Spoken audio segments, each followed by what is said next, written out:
Hello guys, so we are going to continue the discussion with respect to statistics, and in this video we are going to define or understand what exactly is p-values and what is the importance of p-value in hypothesis testing. Now let me go ahead and let me explain about p-value. First of all, we'll try to see the definition, but p-value is super important in inferential statistics because it will help us to make some conclusions about some population data. Okay, now before wasting any time, let me first of all go ahead with the definition. So over here, a p-value is a number calculated from a statistical test that describes how likely you are to have found a particular set of observation if the null hypothesis were true.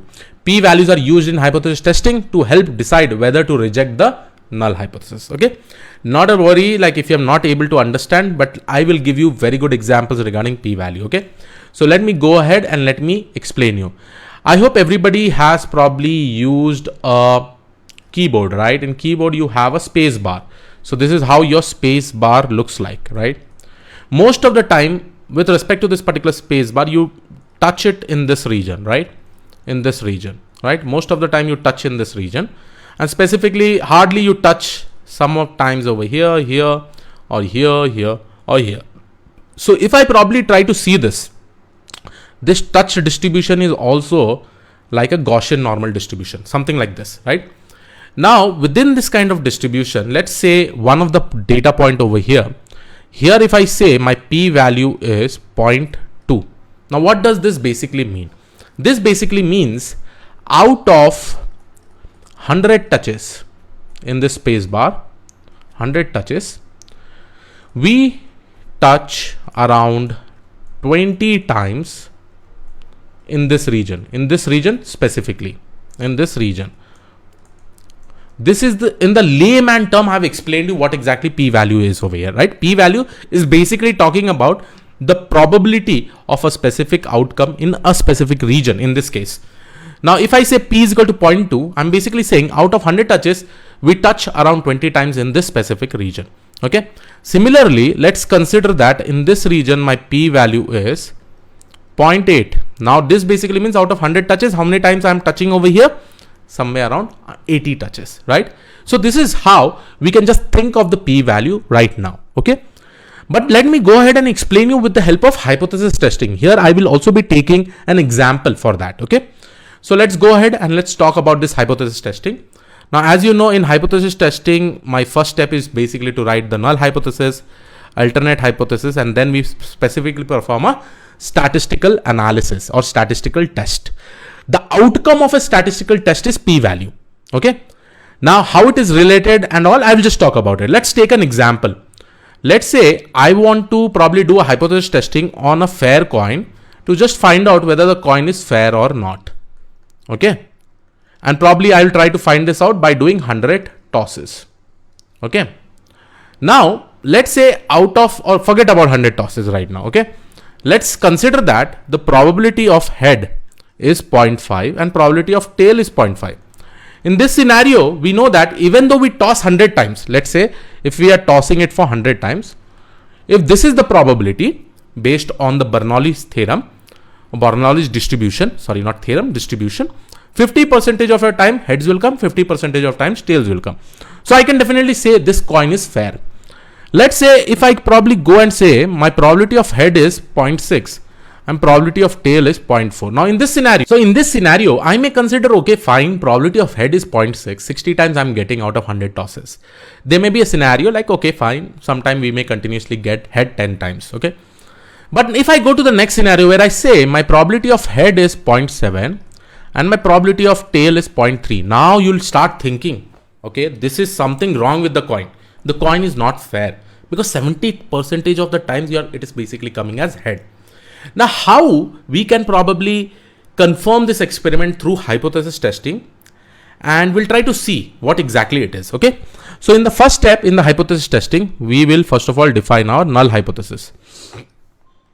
So I will go ahead and define my null hypothesis. So this is my null hypothesis. Now in this null hypothesis, I will basically say this as H0, and this scenario I will write coin is fair, because what is the basic assumption I'm going to take over here?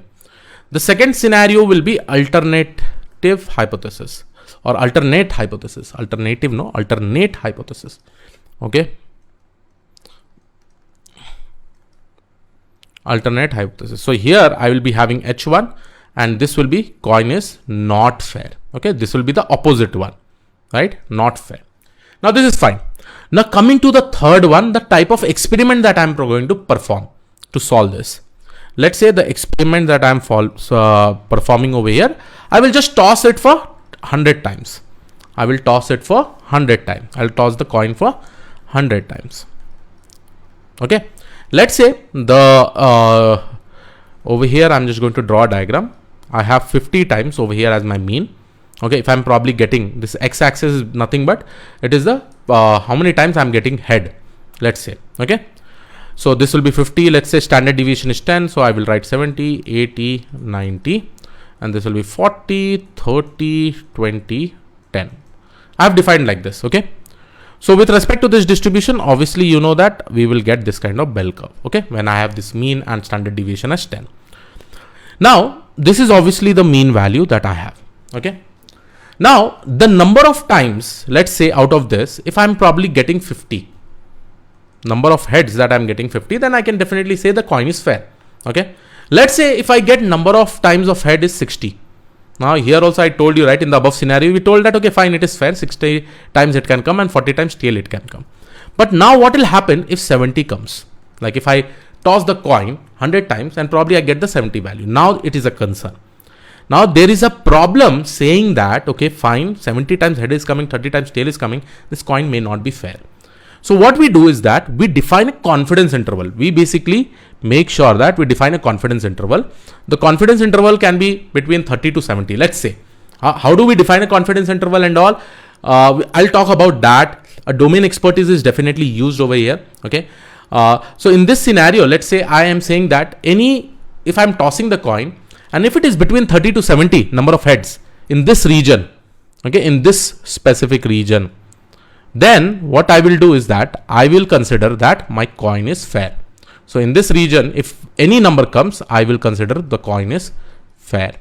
Okay. Let's say if I do the number of tosses, now if in this region I'm coming or in this region I'm coming, I will basically say the coin is not fair.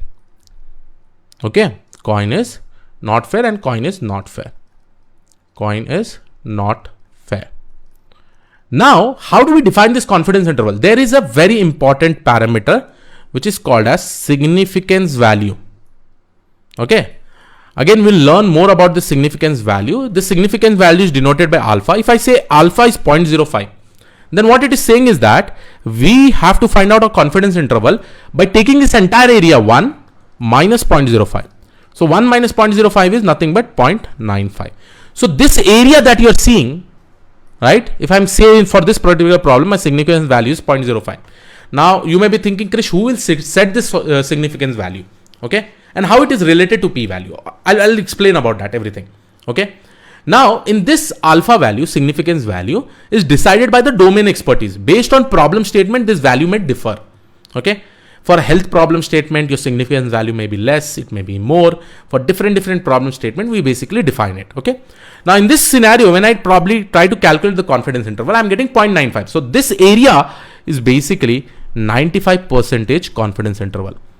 And remaining 0.05 will be divided between these two areas. So in this area, the area under the curve is nothing but 0.025 and this will be 0.025. Okay. Based on this value, we get some confidence interval value. Okay. Based on this value itself, the area under the curve, we get some confidence interval value. I will show you how to calculate it. Now, let's say I get a p-value. Okay. I get a p-value. Okay. Now and p-value is basically computed from this statistical experiment. Okay. We will be getting a p-value output. Let's say the p-value is somewhere coming over here in this region. Okay. Or in this region. I will show you in the upcoming videos how to calculate the p-value. There will be a z-test, t-test. We will be doing that. Okay. And there is a specific set of specific formulas used to calculate the p-value. Okay. Now let's say I get a p-value and this p-value is less than this specific value. Let's say this value, whatever is coming in this confidence interval. If it is less than this and if it is greater than this, it will specifically come in this region. So if I say my p-value is less than my significance value, okay, or my p-value can also be greater than the significance value at this side, okay. So either it is in this region or this region, okay. In this scenario, I will say we have to reject the null hypothesis because it is basically coming in the extreme end, in this end or in this end. In this end, we basically reject. This is basically my rejection area, okay, rejection area. And similarly, in this region, it is my rejection area. So what I will say, if my p-value is less than significant value, we reject the null hypothesis. And let's say if it is present in this region, okay, if it is present in this region, else we fail to reject the null hypothesis. We basically mention it as fail to reject the null hypothesis. So I hope you are able to understand what is confidence interval over here. 95% confidence interval basically means with respect to any experiment that I perform, if it is coming within this region, I will accept the null hypothesis, or I'll fail to reject the null hypothesis. If it comes in this region, I will basically reject the null hypothesis, in short, right? And this is what it is basically come. How this p-value is derived, there is a mathematical formula based on different problem statements like z-test, t-test and all. We'll try to see that. Don't worry about it. We'll try to see when the p-value is less than significance value and all. And how to calculate this confidence interval also, we'll try to see. Everything. Area under the curve, everything we'll try to see. With respect to this point, we can calculate what is the area under the curve. With respect to this point, what is the area under the curve. We will definitely be able to calculate it. Okay. But at the end of the day, this is my conclusion. This is my conclusion. Whenever my p-value is less than significance value, that basically means it is either coming in this region or this region, right? So I will say reject the null hypothesis because in this region, it does not satisfy the 95% confidence interval. Who defines this? A domain expert.